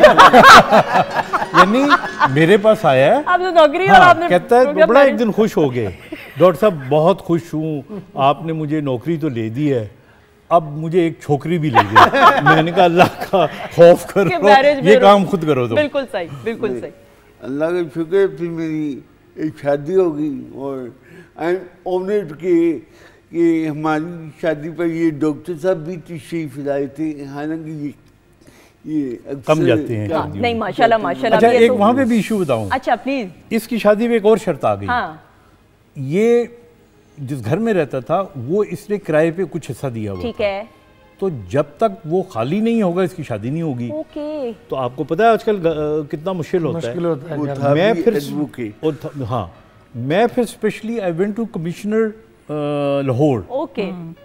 And I went to him, I had a cup of tea with him and I told him कि ये एक शादी का सवाल है। अच्छा, बिल्कुल सही, बिल्कुल सही। ये आप खाली करवा विदिन कितना 3 महीने में 2 महीने में 1 महीने 1 महीने के अंदर वो खाली हुआ and he got married। कमाल कमाल, ये तो और आप माशाल्लाह। सायरा, आपसे भी मैं बात करते हुए ना माशाल्लाह से जिस खुद एतमादी के साथ, कॉन्फिडेंस के साथ ज़िंदगी गुजारते हुए पढ़ाई मुकम्मल की और अब करते करते करते स्टूडेंट्स की मेंटोर बन चुकी हैं, ये सफ़र कितना आसान रहा, कितना मुश्किल? ये सफ़र बिल्कुल भी आसान नहीं था और फुल ऑफ चैलेंजेस था।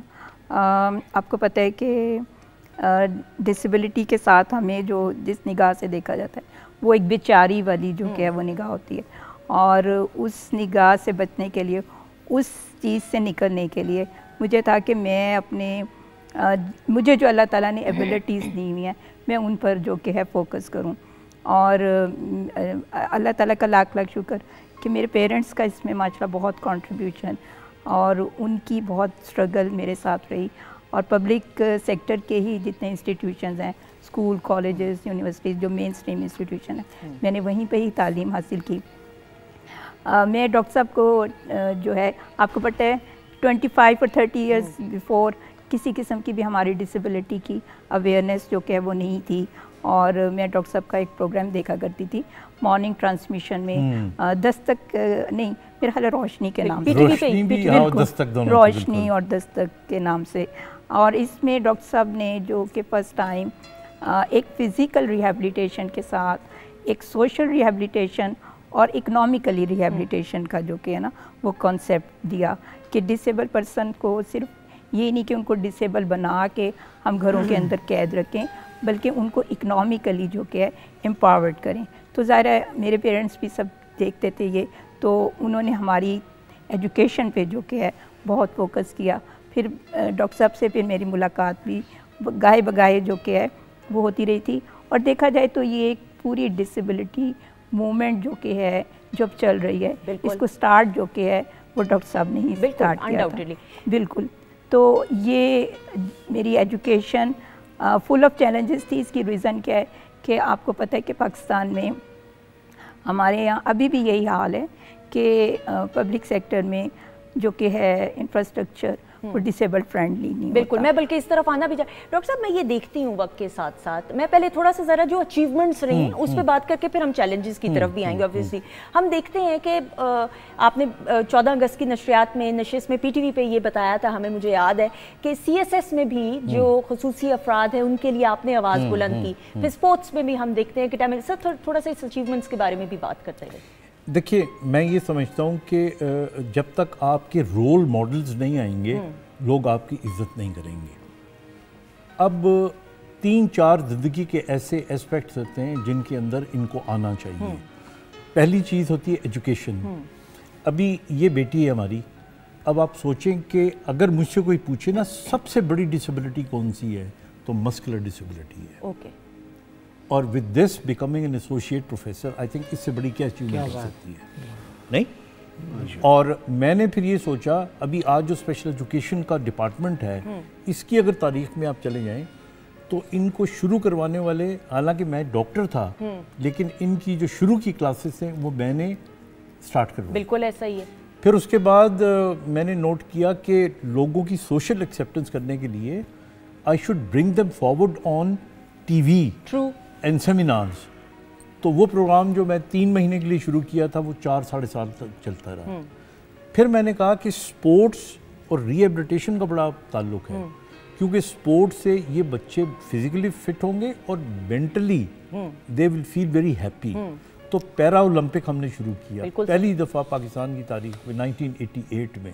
फिर स्पेशल ओलंपिक बना, लेकिन वो स्टार्ट किया। फिर उसके बाद मुझे लगा कि ये काम तो मैं कर ही रहा हूँ, हमारे पास कुछ कॉन्स्टिट्यूशनल भी होना चाहिए। तो हमारे यहाँ कोटा था, 1% कोटा था, उसमें हम लड़ लुड़ के उसको 2% करवाया, फिर 5% करवाया, तो इसको स्टार्ट किया। फिर मुझे याद है CSS का जो मैं जनरल ज़िया साहब के सामने खड़ा हो गया एक दिन, वो एक तकरीर कर रहे थे और मैं खड़ा हो गया उनके आगे। तो मैंने कहा जी सारी दुनिया को आपने अलाउ किया हुआ है CSS देने के लिए, why not person with disability? तो कहने लगे ये तो बिल्कुल आप सही कह रहे हो, अगर वो कर सकते हैं। तो I was the first to apply for CSS। वाह, मैं पहला था अच्छा पाकिस्तान में जिसने CSS के लिए अप्लाई किया एंड आई वाज अप्रूव्ड।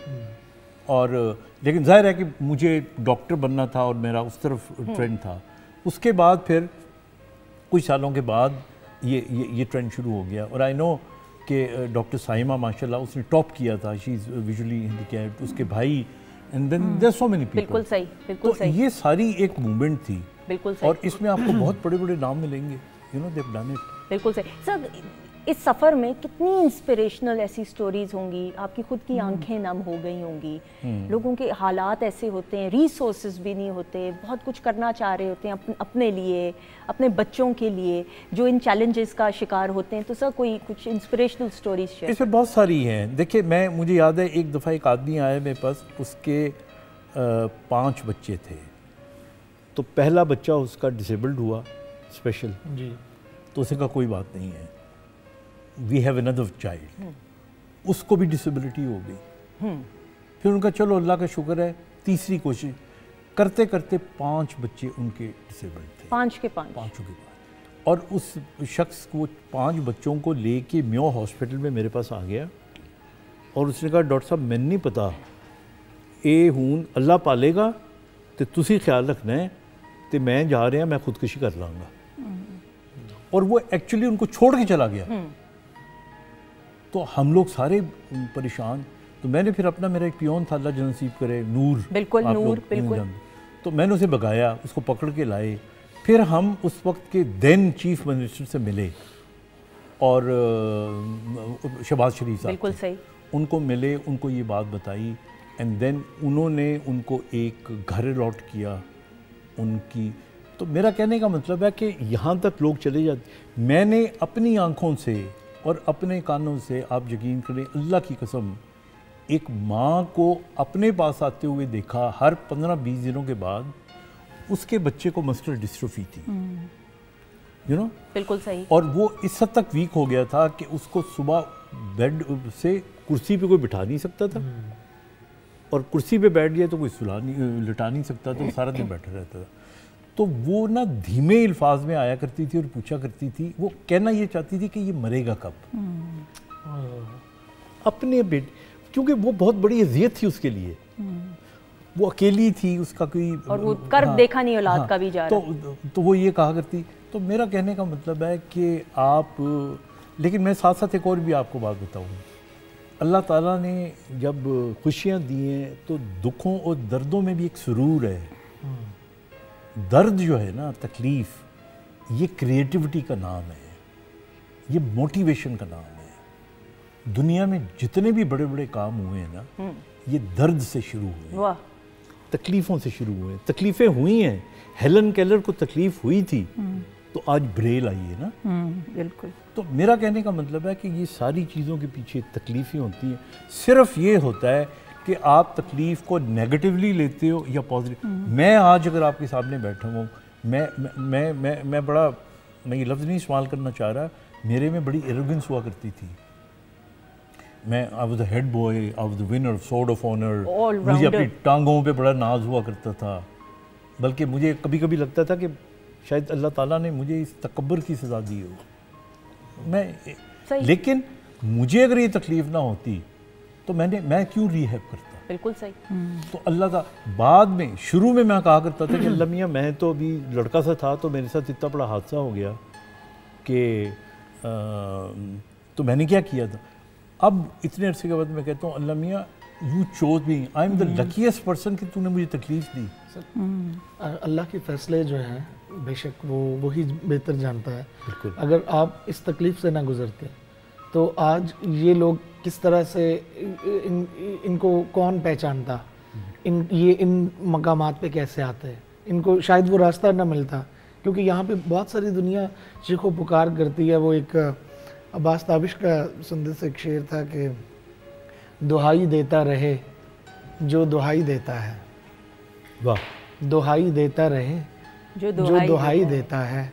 कि बादशाह को ऊंचा सुनाई देता है। वाह वाह, बहुत खूब। तो ऐसे बहुत सारे मंजर जो हैं वो जिंदा आंख से देखने मुश्किल हो जाते हैं। वो सिर्फ खुदा ही जानता है कि कहाँ पे कौन किस वक्त किस तकलीफ में है। हमारे सामने जो लोग छन के आ जाते हैं, ये जो जिनको हम देख सकते हैं, उनकी तकलीफ तो हम महसूस कर सकते हैं, उनका अपनी बसात औकात के मुताबिक अजाला भी करने की कोशिश ज़रूर करते हैं। बिल्कुल सही। लेकिन कई ऐसे लोग हैं कि जो इस तकलीफ में है या वो बताते भी नहीं हैं कभी। बिल्कुल ऐसे ही। सर मैं ये ज़रूर बात करते हुए, पाकिस्तान टेलीविज़न नेटवर्क के साथ आपका एक बड़ा एक मोहब्बत है, और इस सफ़र का आगाज़ ये तो आप ही बताएंगे, और फिर पीटीवी का खुसूसी अफराद के हवाले से एक बड़ा मदर इंस्टीट्यूट होने का हक़ इस इदारे ने अदा की है। खुसूसी अफराद का जो प्रोग्राम है हर ईद पे हम देखते हैं, छोटी ईद पे, बड़ी ईद पे, हम सब साथ हैं। इस प्रोग्राम को अल्हम्दुलिल्लाह it has been more than 30 years. अगर मैं ये कहूँ कि बज़्म तारिक अजीज़ साहब के शो के बाद ये सबसे ज़्यादा लंबे तवील अरसे वाला चलने वाला अल्हम्दुलिल्लाह शो है, तो गलत नहीं होगा सर? सायरा ने आपको बताया तो सही है ना कि वो मॉर्निंग शो चला करता था, और उसके अंदर मैं तो उसके बाद फिर एक्चुअली जब आप थोड़ा बहुत अच्छा बोलना शुरू करते हो तो फिर बहुत से लोग आपको कहते हैं हमारा प्रोग्राम करो। तो I never wanted to be an anchor. तो मैंने कहा मुझे जब भी आप टीवी पे देखेंगे ना तो डिसेबिलिटी से रिलेटेड देखेंगे। तो मैंने कहा ईद के दिन हम अपने बच्चों का एक टैलेंट शो किया करेंगे। And now it's been 30 years. I think this is the longest programme, बल्कि पूरी दुनिया के किसी चैनल के ऊपर भी स्पेशल लोगों के लिए इतना लंबा प्रोग्राम कभी नहीं हुआ। एक क्लैप हो जाए, एक पाकिस्तान टेलीविजन नेटवर्क के लिए जरूर क्लैप। और ये पीटीवी और इस प्रोग्राम के लिए मैं इतना हैरान होता हूँ कि ये हमारे दोस्त जितने बैठे हुए हैं, इकबाल भाई सारे, मेरे प्रोग्राम के लिए आप वैसे ही आ जाती है। ये नदीम को जो यानी दिन हो रात हो, ऐसा ही है। अगर मैं इन बच्चों के लिए कहता हूँ तो ही इज ऑलवेज देयर। बिल्कुल ऐसा ही है। तो I think that's PTV has done a wonderful. माशाल्लाह माशाल्लाह। इरफान साहब मैं ये जरूर बात करते हुए, असिस्टेंट वाइस प्रेसिडेंट बड़ी पोस्ट पे आप माशाल्लाह से हैं, किस तरीके से अपने जूनियर्स को डील करते हैं आप? अपने जूनियर्स के साथ बहुत ऑब्वियसली और बहुत आराम से मैं डील करता हूँ। ठीक है। इज्जत के साथ डील करता हूँ, और उन्हीं में ये एहसास दिलाता हूँ कि अगर कोई स्पेशल पर्सन किसी ऊंचे ओहदे पर आ जाए तो वो कोई हैजर्ड नहीं होता। बिल्कुल।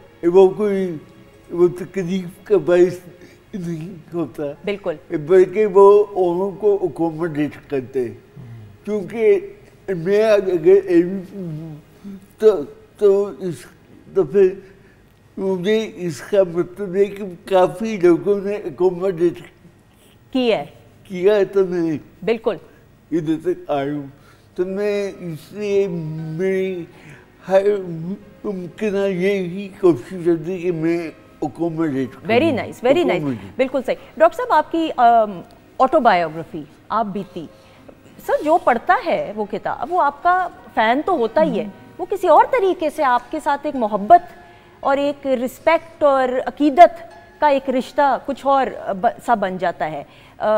उसमें जो आपकी पूरी लाइफ है, पूरी स्ट्रगल एक प्रोसेस है, सर थोड़ा सा उस बारे में बात करते हुए। तीसरा जन्म की ज़ाहिर है दैट्स अबाउट माय स्टोरी, आपने भी मेरे ख्याल में पढ़ी हुई है ना। तीसरा जन्म, बल्कि आप ही बताइए कि what is so special in that. तीसरा जन्म 3 फेजेस हैं। एक डॉक्टर साहब की ज़ाहिर है पहली लाइफ, फिर उसके बाद एक्सीडेंट जब हुआ उसके बाद, और फिर थर्ड जब इन्होंने जो कि डिसेबिलिटी मूवमेंट जो कि है वो स्टार्ट की। यार कमाल की बुक है। जब आप पढ़ना शुरू करते हो तो दिल नहीं करता कि आप इस बुक को छोड़ो, और दिल करता है कि लास्ट पेज तक पढ़ के। और जब मैंने भी इसको फर्स्ट टाइम पढ़ा था तो मैंने भी इसको कंप्लीट किया था, मेरा ख्याल है 2 या 3 डेज़ के अंदर ही। और मैंने उसके बाद उस दौरान कोई भी काम जो है मेरी सब एक्टिविटीज़ मैंने अपनी साइड पर रख दी थी। और मैं अभी भी कभी भी जब डीमोटिवेट होती हूँ तो मैं डॉक्टर साहब की बुक जो कि वो खोलती हूँ, तो इनके बहुत सारे वर्ड्स सेंटेंसेस जो कि हैं वो मुझे बहुत मोटिवेट करते हैं। और सबसे बढ़ के कि मेरी जो कि अपनी थिंकिंग है ना उसको डाइवर्ट कर देते हैं कि अगर मैं कोई नेगेटिव कोई बात सोच रही हूँ कुछ, तो कोई ना कोई एक ऐसा सेंटेंस आ जाएगा या कोई ऐसा उन्होंने जो कि वो इंसिडेंट को एक्सप्लेन किया हुआ है इतने अच्छे तरीके से कि मैं सोचती हूँ कि नहीं ये बिल्कुल ठीक है। बिल्कुल। और इतने अच्छे से तरीके से उन्होंने एक्सप्लेन किया हुआ है। और पूरी जो कि इनकी ऑटोबायोग्राफी है ना, उसमें कितने ऐसे इंस्पायरिंग लोग, यानी कि इतनी मोटिवेशन मिलती है ना उस बुक को पढ़ने के बाद। और सर मैंने यही सुना है कि जितने लोग पढ़ते हैं उस किताब को फिर एक ही गो में पढ़ते हैं। मुझे बाज़ औक़ात मुझे याद है कि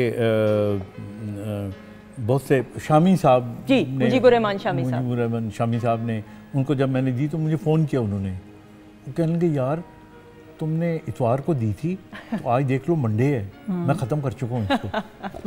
अच्छा, हसन निसार साहब ने तो लिखा भी है उसके ऊपर। अच्छा, तो उन्होंने कहा कि नहीं, जो शख्स इस किताब को एक दफ़ा नहीं तो एक गो में नहीं पढ़ेगा, so there something wrong with him, और या बहुत मसरूफ़ आदमी होगा। एनीवे, वो तो एक अलग बातें हैं, लेकिन उस किताब की 4 बातें जो है ना, मैं एक एक जुमले में ज़रूर कहूँगा। मैंने उसमें ये बात बताई है कि इस दुनिया में डिसेबिलिटी जब हो जाती है तो इलाज से भी ज़्यादा इम्पोर्टेंट चीज़ है पैसा। पैसा आपकी डिसेबिलिटी को अदा कर देता है। तो इसलिए जिन लोगों को डिसेबिलिटी है वो पूरी कोशिश करें, एम आई राइट, बिल्कुल, कि वो कमा सके। उनकी टांगें नहीं होंगी ना तो किसी शख्स को मुलाजिम रख के अपनी टांगों को काम करा सकेंगे, अपनी बाजुओं को काम करा सकेंगे। तो इसलिए सादे लफ्ज़ों में मेहनत करो, पढ़ाई करो, स्किल सीखो, कमाओ। कमाई के बगैर आपकी डिसेबिलिटी बढ़ती जाएगी। That's number 1। नंबर 2, उसके अंदर मैंने ये बताया है स्टेटस अपना बनाओ। दुनिया आपको आपके कपड़ों से, आपकी शक्ल से, आपके बनाव से पहचानती है। अपनी इज्जत करो। ये हाय हाय ना करो कि ओ मुझे क्या हो गया, ये मेरे साथ क्यों तकलीफ हो गई तो हो गई। तुम जब अपने आप को तकलीफ में जाहिर करोगे तो लोग भी आपको उसी तरह समझेंगे। तो सेल्फ रिस्पेक्ट करो। बिल्कुल। आप समझो आपसे ज्यादा कोई अच्छा है ही नहीं, और सबसे पहले अपने आप से, खुद से प्यार करना चाहिए। 2 बातें। तीसरी फिर जो चीज़ मैंने उसमें बताई है वो ये बताई है कि ये ज़िंदगी मोहब्बत के बगैर भी कुछ नहीं है। You should have somebody to love. बिल्कुल सही, वाह। And you should have somebody to love you as well. बिल्कुल बिल्कुल। यानी मोहब्बत के बगैर ज़िंदगी इनकम्प्लीट। बिल्कुल। और ये वो चीज़ होती है कि जिसमें ये खाना है, इमोशंस का एक बहुत बड़ा हिस्सा है। और लास्ट चीज़ जो मैंने बताई है वो ये बताई है कि अगर आप वाकई स्ट्रॉन्ग इमोशनली एंड स्पिरिचुअली होने चाहते हो तो फिर सेक्रीफाइस। ठीक। कि हमारे ब्रेन में सबसे ज़्यादा खुशी जो सेरोटोनिन पैदा करती है वो सेक्रीफाइस से है। वाह। किसी को रास्ता दिखा देना, किसी के काम आ जाना, किसी को पढ़ा देना, किसी को गाइड करना, ये 4 चीज़ें व्हाट आई से इज़, ये एक स्पेशल इंसान में होनी चाहिए। वाह, कमाल। मैं सुंदर एक बात प्लीज करें। मैं फर्स्ट ऑफ ऑल तो काफ़ी लोगों से मिलना जुलना भी होता है। हम क्योंकि मेरे फादर भी यानी एक बड़ी कमाल शख्सियत, बिल्कुल बिल्कुल, एज एन आर्टिस्ट भी मैं उनका फ़ैन हूँ, और उनकी शख्सियत का भी। वो एक माँ बाप से एक मोहब्बत का रिश्ता तो होता है, लेकिन आज मुझे यहाँ आप दोनों को देख के इसलिए बहुत अच्छा लगा। और आपसे जो मेरा एक दिली इज़्ज़त का और मोहब्बत का जो रिश्ता है उसकी वजह डॉक्टर साहब भी हैं। मैं इनकी वजह से भी आपसे बहुत ज़्यादा यानी वो एक एहतराम का रिश्ता वो करता हूँ। अच्छा, जिस तरह से आपने इनका तारुफ करवाया, मैं क्योंकि मुझे अपने वालिद पे बोलने का कभी कभी मौका मिलता कि जी वो कैसे थे, या वो क्या उनकी स्ट्रगल कैसी रही, शख्सियत कैसे थे। अच्छा, मैं आपको एक ऑनेस्टली एक बात बताऊं कि जब भी आप अपने किसी बड़े आदमी, जो आपका बाप भी है, जब आप उसका तारुफ करवाते हैं तो कहीं ना कहीं कुछ लफ्ज़, कोई ऐसी चीज़ जो शायद कहीं ना कहीं थोड़ी सी बटरिंग के चक्कर में, या वो एक मोहब्बत ज़्यादा होती है, या उस चक्कर में वो आ जाती है कहीं ना कहीं। लेकिन आप यकीन करें कि आज आपने जितना तारुफ करवाया है डॉक्टर साहब का, वो जितने लफ्ज़ थे वो उनकी शख्सियत से ज़्यादा भी नहीं है। बिल्कुल। और जिस मोहब्बत से आपने उनका तारुफ करवाया, और जो आप जिस तरह आप बता रही थी, तो बेटी के लिहाज से एक फ़ख्र तो आपके अंदर वो बोल रहा है, आपके चेहरे पे भी वो हम देख सकते हैं। लेकिन वो जितने लफ्ज़ आपने उनकी इज़्ज़त के लिए और उनको तारुफ करवाने के लिए कहे हैं, डॉक्टर साहब की शख्सियत उससे शायद बहुत बड़ी, यानी बहुत ज़्यादा बड़ी। बिल्कुल। और वो उसमें कहीं भी यानी वो जंप नहीं लगा और आपने इस तरह से यानी इसको क्योंकि मैंने इनका तारुफ एक बेटी होने की हैसियत से नहीं कराया, एक मैं वही फैन होने की, मेंटोर होने की हैसियत से। और ये मेरी बड़ी खुशकिस्मती है, ये वक्त नहीं मेरे प्रोग्राम के लिए कभी भी निकालते अदरवाइज, लेकिन आज चूंकि ये आप बहुत अच्छा करते हैं। अच्छा करते हैं। मैं इसके लिए आपका अलग शुक्र ऐसी बात नहीं। अच्छा जी, मुझे बताया जरा वक्त कम है, लेकिन एक हमारी स्पेशल मेहमान इसलिए कि बहुत नाराज हो गई थी, वो नाराज होकर मुझे पता चला गेट भाग गई हैं, आयशा हैं। डॉक्टर साहब थोड़ा सा बताइएगा उनके बारे में, क्योंकि जी मुझे नहीं पता कि आयशा किस तरह मुझ पे एक नज़र रखती है। हाँ। जी उसे पता चल जाता है जब भी मैं कोई टीवी का प्रोग्राम करने वाला हूँ या जाने वाला हूँ। हाँ।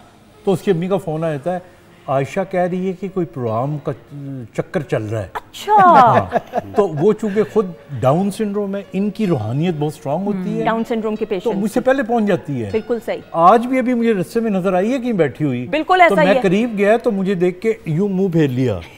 तो फिर मैं कहा नहीं तुम्हारे कुछ शायद गिफ्ट भी हो। बिल्कुल, तो फिर खुश हुई है। तो देखिए हमने गिफ्ट प्रिपेयर किए। और साहब मुझे ये भी बताते हुए कि जो डाउन सिंड्रोम के पेशेंट्स होते हैं उनकी म्यूजिक की और डांस की जो करने की, परफॉर्म करने की हिस्स है वो ज्यादा ये इनके अंदर इनबिल्ट होती है। दे आर वेरी लविंग, इनको म्यूजिक बहुत अच्छा लगता है, इनके अंदर इनबिल्ट म्यूजिक पे डांस करने की सारी सलाहियत होती है, इनको गुड लुकिंग लोग अच्छे लगते हैं। अच्छा, ये भी है भाई में यार। इनको साफ सुथरे लोग अच्छे लगते हैं। अच्छा भाई, वाह वाह। और इनको जो है ना तमीज से खाना अच्छा लगता है। बिल्कुल सही। दुनिया की जितनी भी अच्छी मैनरिज्म एंड क्वालिटीज होती हैं ना, अच्छा वो सारी इनमें होती है। और लेकिन एक बस इनमें बुराई होती है, इनको इग्नोर करो तो ओहो हो ये इतने नाराज हो जाते हैं। देखिए अगर है तो सर बनता है ना, ये तो बनता है। जी बहुत सारी क्लैप में आ जाएगा आयशा, आ जाए।